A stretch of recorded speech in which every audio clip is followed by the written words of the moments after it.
Alright, welcome back, and now let's talk about the field side of YouTube and Reddit. So YouTube and Reddit is really where the YouTube comedy space thrives. Discussing Rethink 2015's digital anthropology, researching audiences online.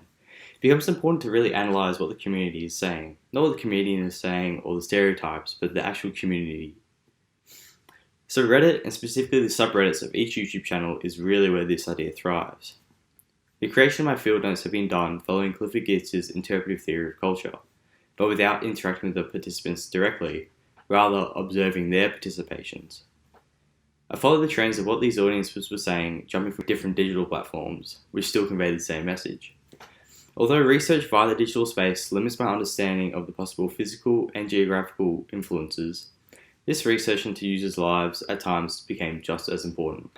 After the investigation, I would say these field sites are an excellent platform for discussion of digital communities, but still, however, has flaws.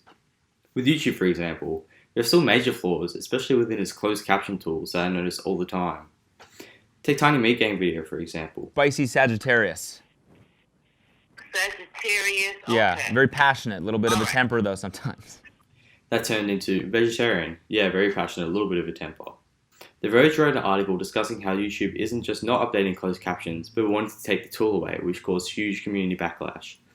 And when the inability to access of information to a whole community, having an obvious effect on their well-being and hence their happiness. Meaning that no, not everyone can enjoy YouTube comedy, because not everyone can enjoy YouTube. Reddit also shares a problem with its user interface. With its popularity seemingly on the rise, it hasn't been updated, and navigation around the site is still difficult even for me, and I've been using it for years. Although not as critical as YouTube's closed caption system, the style and use of the site may turn some potential users and audiences off it. So, does the field site influence YouTube's comedy enjoyment? Yeah, it does. That's the short answer, and the long answer is maybe this isn't a bad thing. Maybe this isn't a bad thing because of the personal entertainment of the viewer. I aim to test this by making a fresh YouTube account, starting from the homepage, and seeing how long it took to cater to my tastes, being the four main channels I talked about before: PewDiePie, Joe Rogan, H3H3, and Tiny Meat Gang. Let me just say it's obvious that it's not really a blank slate. Even though it's a new account, it's still catered to me to some degree. This was my attempt to research based upon Rachel Winter and Anna Levis's online ethnography research practices. Anyway, let's have a look.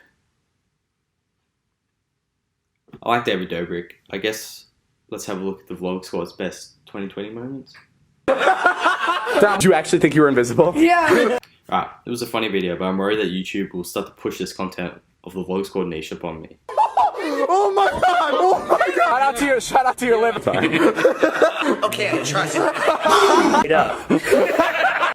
It's just going through all the Vlog Squad's best hits now. Time to go back to the YouTube homepage. The next video is Men's Health Gym and Freak video featuring a Vlog Squad member. Part of the Vlog Squad, but sort of separate content. I don't want to watch any of these. I'm just going to give the algorithm a little nudge now, because this is a rabbit hole I don't really want to dive into. Let's watch a few more recommended videos and see how the YouTube homepage is now. Okay, top 4 are catered to me now. TMG Podcast, David Dobrik, Men's Health, and Noel from TMG's music video. After continuous liking and watching only videos that interest me, my niche 4 out of 7 videos seem to be catered to me every time I go to the homepage. So, 5 out of 7, if you include the Men's Health video. I think YouTube's trying to tell me something. Anyways, 5 out of 7 are catered to me. One of them is a suggestion that I might like, and the other one is an ad, which kind of leads me to my next point. Does YouTube have a motive? Yeah, like anything else that's free on the internet, it's not really free. And the unskippable proof is in the Alec Baldwin tasting pudding. Ads are everywhere, and hence the space has to be ad-friendly, rewarding creators for self-censorship by monetizing their videos. Monetizing is giving them profit and revenue created from their ads on their video. Kind of confusing, right?